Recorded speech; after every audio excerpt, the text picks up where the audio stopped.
Muy buenas, bienvenidas y bienvenidos a El Arte También Cuida. Hoy tenemos la compañía de Daniel Cuadrado. Él es bombero, escritor de 4 novelas y jefe de protección civil en Tomelloso.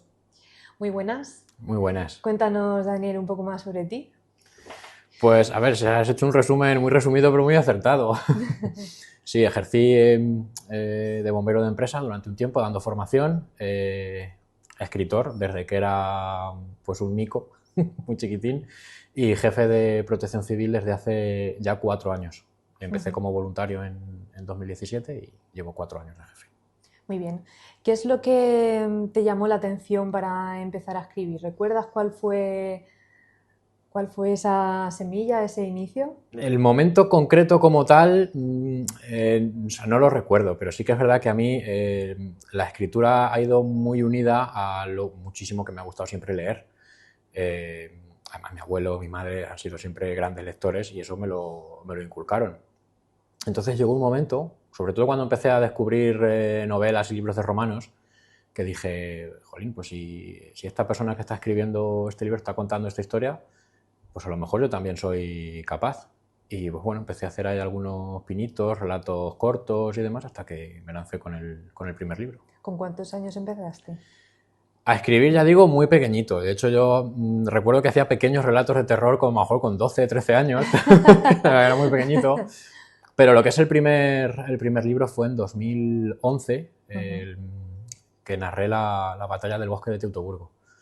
Y lo publiqué en 2013. No recuerdo los años que tendría, pero vamos, poquitos. Joven, muy bien. ¿Y qué es lo que te llamó la atención para comenzar tu camino en las emergencias?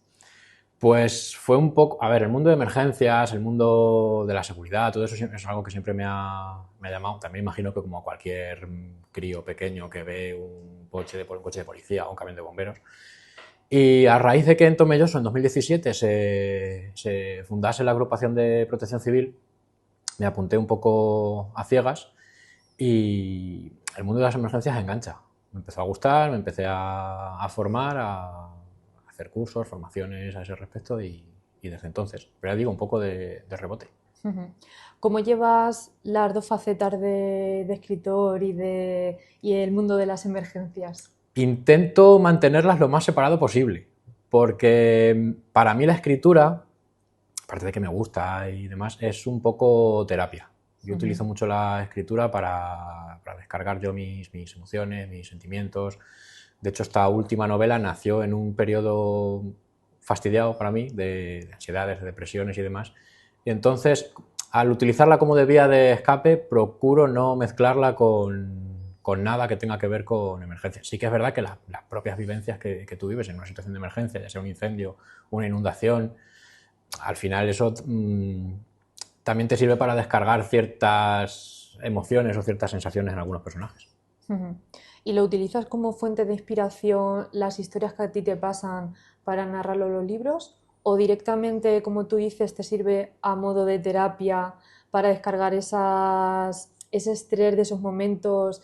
¿Te sirve, pues, eso como para escribir y para volcarlo ahí y sacártelo tú de dentro? Inspiración como tal a la hora de crear un escenario, digamos que no, además mis novelas o están ambientadas en romanos, con lo cual tampoco lo podemos extrapolar a hoy en día, pero a la hora de las sensaciones, de las emociones, todo eso sí que lo utilizo, porque pues en las novelas al final hay situaciones complejas también, los personajes se enfrentan a situaciones de mucho estrés, entonces utilizo mi propia experiencia a la hora de gestionar de cómo gestiono yo el estrés en situaciones complicadas, pues para intentar transmitírselo a esos personajes, también para hacerlo lo más real posible. ¿Qué es lo que utilizas, por ejemplo, para inspirarte a la hora de escribir? ¿En qué te basas para hacerlo? Pues depende de lo que esté haciendo. Si estoy escribiendo una novela histórica, como suelen ser las de romanos, pues a ver, me tengo que ceñir mucho a los hechos históricos. Entonces ahí inspiración como tal existe, pues a la hora de crear diálogos y tal, pero por ejemplo a la hora de recrear espacios o una batalla o un hecho histórico, pues hay poco lugar a la inspiración. Ahí lo que yo suelo utilizar es, pues, leo las fuentes clásicas o visito los yacimientos arqueológicos y todo eso. A la hora de escribir las novelas de fantasía, pues ahí encuentro inspiración casi en cualquier... Desde un atardecer, un amanecer, un viaje que vea determinado campo y ya me estoy imaginando ahí el castillo en lo alto de la montaña. O sea, la verdad es que a mí la inspiración me viene un poquito de todas partes. De las personas también, cojo mucha inspiración. De las historias quizá que te pasan en el trabajo, ¿puedes coger también alguna enseñanza de eso? Algunas, sí, sobre todo a la hora de abordar, por ejemplo, a raíz de pandemias trabajamos mucho con gente que se sentía muy sola, estábamos sola, ancianos y demás, pues a la hora de ponerle esos sentimientos pues eso, a determinados personajes, de acordarme de joder, esta persona que le pasó tal, sí que me sirve de inspiración para luego ponerle una historia a un personaje. Mm. Y en estos años, por ejemplo, en los que estabas a caballo, ¿no? Entre la escritura y la emergencia, ¿ha habido algún hecho que te haya marcado y que te haya hecho cambiar bueno, tu forma de ser, tu personalidad, como que te haya forjado un poco, ¿no? Para otras etapas que han venido después? A ver, que hayan forjado mi personalidad, yo pienso que no. Al final yo tengo mi personalidad y ahí está. Pero, por ejemplo, situaciones que me hayan marcado, más que en el plano de la literatura, en el plano de las emergencias sí. Pues está, por ejemplo, la pandemia, que fueron muchos meses a piñón, con situaciones delicadas. El primer incendio forestal que hubo en Ruidera, Ostras. la verdad, fue el primer incendio forestal grande al que yo iba. Luego ya he estado en varios, pero ese fue el primero. Y, jolín, y encima en nuestra tierra, que impresionó muchísimo. De hecho, yo venía de casi recién superada un periodo de muchísima ansiedad, había estado de baja incluso, y recuerdo que al volver el segundo día del incendio tuve que ir a urgencias, porque la ansiedad otra vez había hecho ahí un poquito de las suyas. Más situaciones así, pues esta última, la Dana. La Dana, por ejemplo, los dos viajes que hicimos a Valencia, el primero me pasó bastante factura psicológica y pues, fue complicado lo que vimos allí. Ya te digo, a la hora de forjar mi personalidad, me atrevería a decir que a lo mejor me han vuelto algo más sensible en contra de lo que dicen que al final te acostumbras a ver cosas malas o a ver determinadas situaciones, a mí creo que me pasa al contrario. De hecho, empatizo mucho más ahora con cualquier persona que hace 5 años. Ujú. Y en esos momentos que estabas peor, que fueron difíciles para ti, ¿cómo intentabas salir de ahí? ¿Qué es lo que te ayudaba en esos momentos? Pues ahí es donde entra en juego la literatura. Exacto. Tanto leer, a mí leer de hecho me encanta, es que aunque lleve la mochila de emergencias, llevo un librito por si tengo tiempo y puedo leer un rato. Y la escritura. Tengo cuadernitos pequeños donde voy escribiendo ahí mis cosas, que no sé si algún día mis hijos lo leerán, no lo sé. Pero escribir también en las novelas que he ido creando, sobre todo en las de fantasía, que las de fantasía nacieron precisamente por malas épocas, malas etapas, y sus personajes les fui repartiendo todos mis sentimientos y los utilizo para como ver ciertos sentimientos, verlos desde fuera, como si se los viera a otra persona a la que tengo que ayudar. Y así lo gestiono. Qué bien.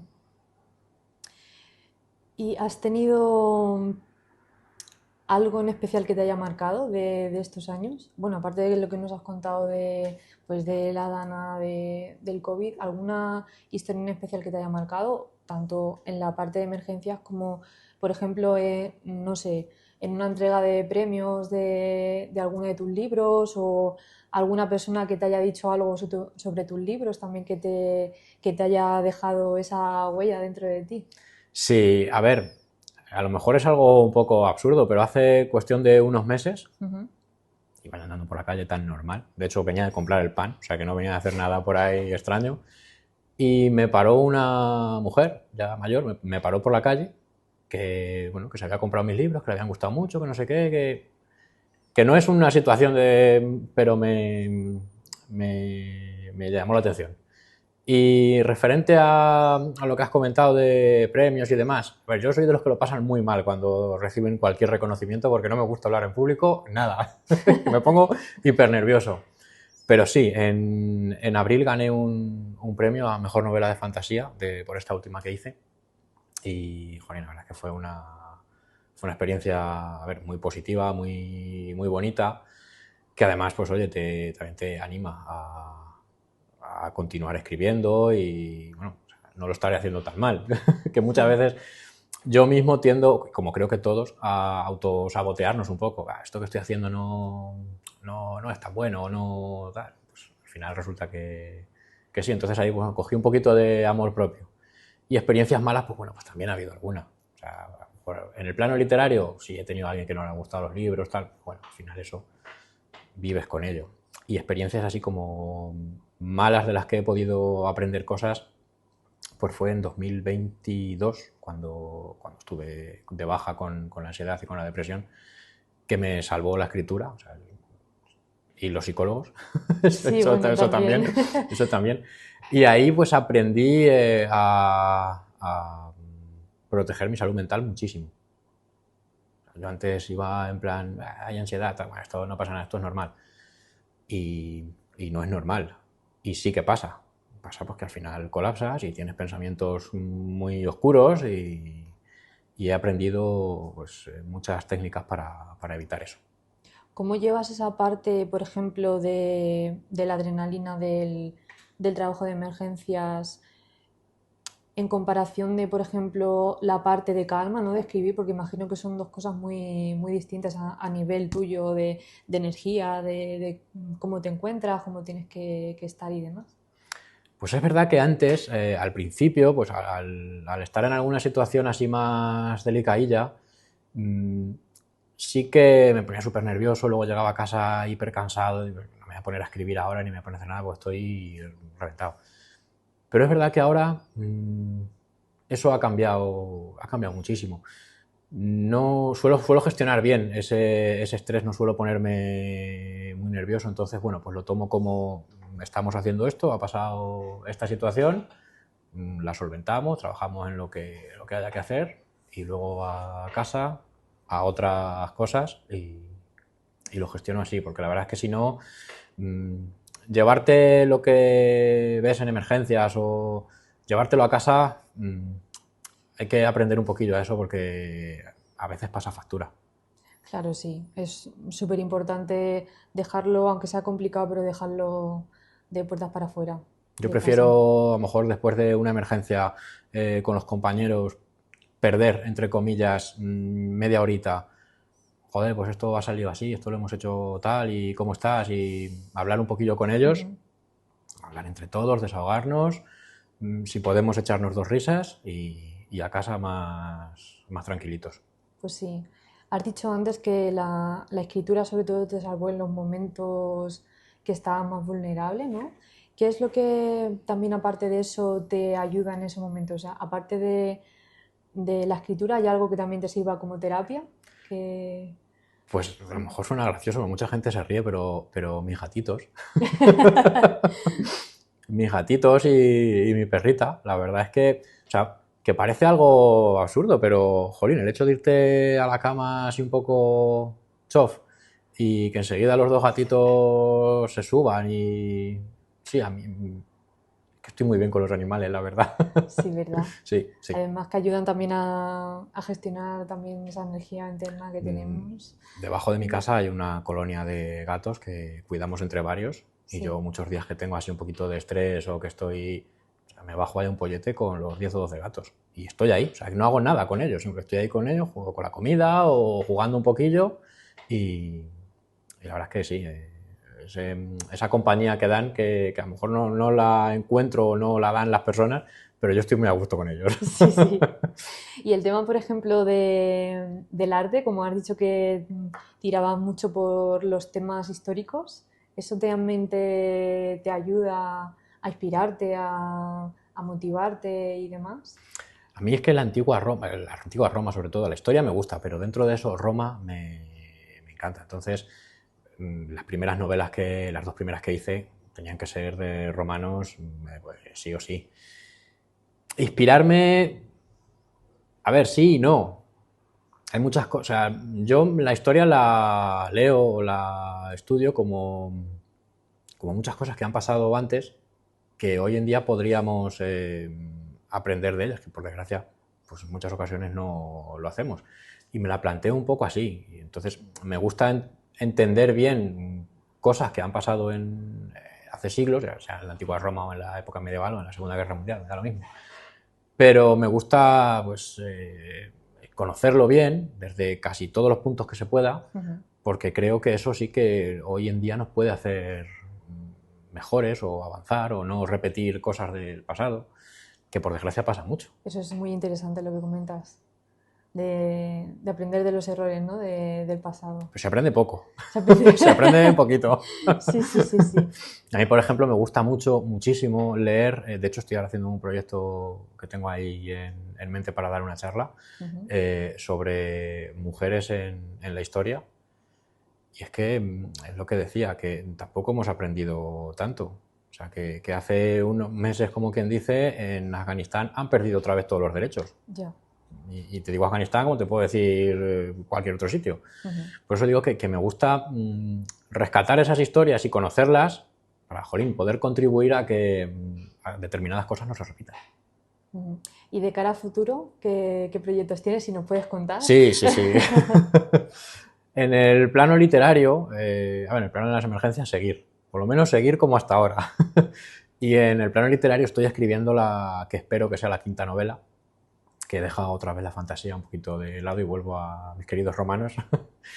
Y estoy narrando un episodio que sucedió en el siglo IV, que no es muy conocido, es el asedio a la ciudad de Amida, que hoy en día está en Turquía, entre el ejército romano y el ejército persa. Y es una época ahí un poco a caballo ya entre lo que es el final del mundo antiguo, el principio de la Edad Media, y es verdad que me está costando un poquito, sobre todo por la parte de los persas, porque encontrar a ver quién me traduce a mí persa antiguo, Ostras. cosas así. Entonces, bueno, la documentación, por ejemplo, con los personajes femeninos estoy teniendo muchísimos problemas, porque si ya en la antigüedad clásica, en Roma más o menos estaban las mujeres más o menos bien, más o menos que seguía siendo la misma sociedad patriarcal, pero bueno, había muchos datos, ahora en estos siglos no encuentro absolutamente nada. De hecho, hay muchas, la primera mujer de uno de los protagonistas, de uno de los emperadores, todas las fuentes la mencionan como la mujer de. O sea, no consigo encontrar ni el nombre que tenía esa persona. Y la verdad es que me frustra mucho, pero bueno, poco a poco la iré escribiendo. Muy bien. Y de estos años que estás a batalla entre los dos lugares, ¿no? ¿Qué es lo que te llevas? ¿Qué es lo que te llena o qué es lo que más te hace sentir bien de esta etapa? ¿De la novela te refieres? De la novela, bueno, de estos años, ¿no? Que vas a caballo entre las dos cosas, lo que tú me quieras decir. Lo que me llevo... A ver, ¿qué me llevo? O sea, que es una pregunta... Yo creo que me llevo a lo mejor es un tópico, pero me llevo a la gente, tanto a la que he conocido para bien como a la que he conocido para mal, que también ha habido alguna. Porque al final es un aprendizaje. O sea, de hecho, mismamente con mis compañeros, pues, todos los días aprendes algo, o a la hora de escribir, cuando tengo que escribir y tengo que consultarle a un arqueólogo. Ayer precisamente hablaba con una arqueóloga que la necesitaba. Me llevo pues esas... Son pequeños momentos a lo mejor. Hace un año o así tuve que hablar con una persona del mundo del arte y tal, que me hacía falta para una cosilla. No la conocía absolutamente de nada. Terminamos teniendo una charla telefónica de casi 2 horas. Ostras. Y a día de hoy es una persona que considero amiga mía y cercana y demás. O sea que, pues yo creo que son esas cosas las que me llevo. Que te llevas buenas personas y aprendizajes de las no tan buenas. Aprendizajes de las no tan buenas. De vez en cuando me acuerdo de ellas, la verdad, pero sí, a ver, de las malas personas no, de gente que pasa por nuestra vida de forma desafortunada. Sí. Y bueno, pero también aprendes aprendes los límites que le tienes que poner a veces a la gente, aprendes qué tipo de relaciones te gustan más, cuáles te gustan menos.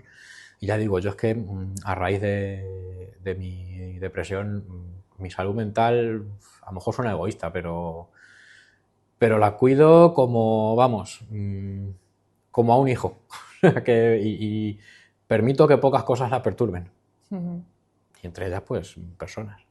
Es súper importante además el cuidado de la salud mental y lo poco que lo tenemos valorado y, vamos, lo que haces tú de cuidarlo debería ser esencial en todas las personas. Yo venía de no cuidarla nada, o sea, a mí estaba en un trabajo que no me gustaba nada, que además me tenían muy flotadillo.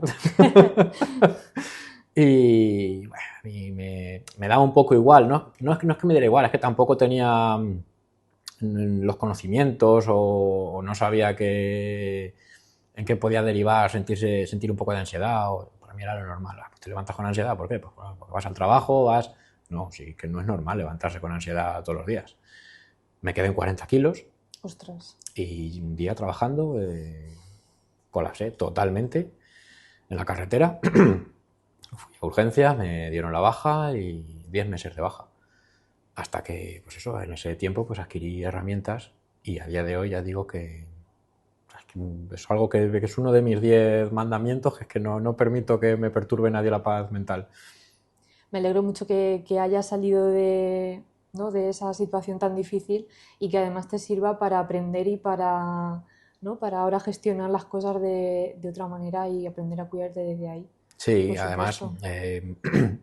aparte de la escritura, de las terapias con los psicólogos, y aprovechando un poco el título del podcast, es que es verdad que el arte es sanador, o sea, a mí me da mucha paz y mucha tranquilidad irme a un museo, a un concierto, a un yacimiento arqueológico, hablar con gente de mi círculo que a lo mejor dibuja o que te evade te evade momentáneamente de lo que estás viviendo y joder, es algo que sí que ayuda, o sea, realmente ayuda. A mí por lo menos me ha ayudado muchísimo. Sí, sí, sí, sí.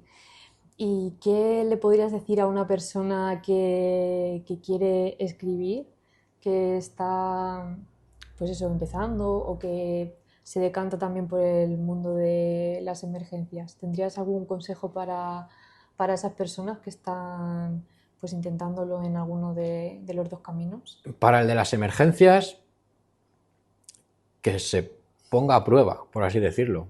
Porque al final tú puedes tener una formación teórica buenísima, estupenda, pero hasta que no estás ahí no vas a saber si vales o no. Entonces, yo le digo a todo el mundo, cuanto antes te pongas a prueba de la manera que es mismamente los voluntarios que han ido a Valencia a ayudar, bueno, ahí ha habido mucha gente que se ha puesto a prueba. Incluyendo gente de mi entorno que aparentemente estaba súper bien preparada y al llegar allí dices, ostras, que esto... Y ya que ahí tienes que valorar si realmente vales, entre comillas, o a lo mejor te ves superado. En el plano de la literatura, al que quiera empezar a escribir, esto me lo han preguntado varias veces, y yo siempre le digo a la gente que yo escribo para mí. Yo descargo de mis cosas, cuento lo que a mí me apetece. Esta novela nueva, por ejemplo, de Romano, pues es que me gusta ese episodio y lo estoy contando porque me apetece contarlo. Luego a lo mejor no encuentro ni una sola editorial que me lo publique, que también me ha pasado alguna vez. Tengo varios libros ahí en un cajón ya guardaditos a la espera de que alguien los publique, pero que escriban para ellos, que estén contentos ellos con lo que escriben, con su arte. Esto lo extrapolo a música, lo extrapolo a que pinte, que luego lo de publicar o el reconocimiento del público o no, eso viene después. Que puede llegar o puede no llegar o puede gustar, puede no gustar, en fin, que eso es secundario. Y aprender también a aislarte un poquito de esas cosas, que al final hoy en día te dicen que tu libro es buenísimo y mañana ves a otra persona y te dice que lo está utilizando para calzar la mesa, que tampoco... O sea, que eso, yo eso es algo que aparto mucho. Yo escribo para mí y ya lo de publicar, eso viene después. Que estén ellos contentos con lo que hacen. Muy bien.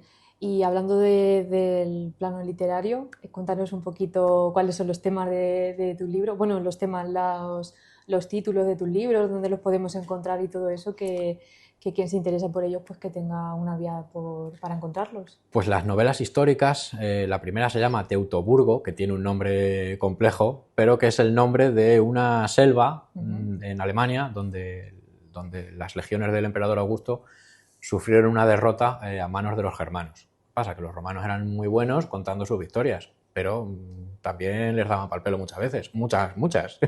Y eso no te lo cuentan. Entonces traté de rescatar la batalla del bosque de Teutoburgo, que le da el nombre a la primera novela. La segunda se llama Rex Aquila, que el título está en latín, que significa rey águila, que es el apodo que tenía el rey Pirro de Épiro, que invadió Italia y fue la primera vez que las legiones romanas vieron elefantes en un campo de batalla. Tuvieron que aprender a enfrentarse a ellos, en fin, fue una guerra que duró 5 años. Que de ahí viene la expresión de hoy en día de victoria pírrica, de cuando algo cuesta mucho, pues viene de este rey, de Pirro de Épiro. Y las dos siguientes, La hija del hielo y El reino de ceniza, van las dos conectadas, parte 1 y parte 2, que son novelas de fantasía, que es ahí donde yo le puse a su protagonista, a Alanis, que va a ser siempre mi personaje favorito de todos los que pueda escribir. Es a la persona, entre comillas, que yo le puse pues todos mis miedos, mis inseguridades, le puse mi depresión también para que la sintiera, y fue la que a mí me ayudó. Y pues, es una novela de fantasía tipo Señor de los Anillos, tipo Juego de Tronos, fantasía épica, que me gusta mucho. ¿Dónde encontrarlas? Pues están en Amazon, están en Corte Inglés, Fnac, en la librería de la calle San Mateo creo que hay todavía algunas copias, o sea que... Y yo tengo algunas, o sea que si alguien me escribe también... ¿En tu Instagram, por ejemplo? En mi Instagram, Dani con Y, 21cm. Ese es. Muy bien. Y para finalizar la entrevista, ¿tendrías alguna cosita para dejarnos, alguna pincelada de lo que hayamos hablado, que te apetezca remarcar para nuestros oyentes? Pues aunque suene repetitivo, porque en ese sentido yo soy muy cansino, como decimos en Tomelloso, pero sí que yo le digo a la gente que se escuchen y que cuando sientan a la más mínima que tienen que parar, ya sea de su trabajo, ya sea de lo que sea, si tienen que hacer un parón, que lo hagan. Si sienten que tienen que visitar a un psicólogo o a un psiquiatra, que lo hagan, que igual que cuando te duele la cabeza o te rompes un brazo vas a determinado especialista, cuando te duele el corazón o los sentimientos, tienes que ir a un especialista y que lo hagan sin ocultarlo y sin que no pasa nada, o sea, que lo hablen, porque de verdad que ayuda y que, jolín, que tú te pones a hablar de salud mental con mucha gente y raro es el que o no la ha sufrido alguna vez la ansiedad o la depresión o conoce a alguien que le ha pasado. O sea, hace poco haciendo un curso hace 3 días, haciendo un curso de prevención del suicidio, jolín, pocos de los que estábamos ahí no conocíamos a nadie de primera mano que no lo hubiera intentado. Y es algo que se tapa, y yo remarco mucho que no, que eso hay que hablarlo y hay que con naturalidad, porque es la forma de superar esas cosas. De hecho, vamos, datos que consulté hace unos días remarcan que el 34% de la población española tiene algún problema de salud mental, con lo cual apoyando tu discurso es muy importante. Y yo creo que hay más gente, pero no, ¿cómo voy a decir que voy al psicólogo? ¿Cómo voy a decir? Bueno, hay gente ya con cierta edad o cierta educación que, pues vale, vienen de su época, que eso no se llevaba, pero jolín, hay gente muy joven que se lo sigue callando y se les animo a que no, que lo digan, que vamos. O sea, que hay más gente que les va a ayudar de la que les va a fastidiar. Exacto. Pues muchas gracias por compartirnos tu historia, por compartir con nosotras y nosotros esas cosas tan íntimas y tan importantes. Y muchas gracias por estar aquí en el podcast, en El Arte También Cuida. A vosotros por la invitación. Muchas gracias, un saludo a todos y espero que os guste. Chao. Chao.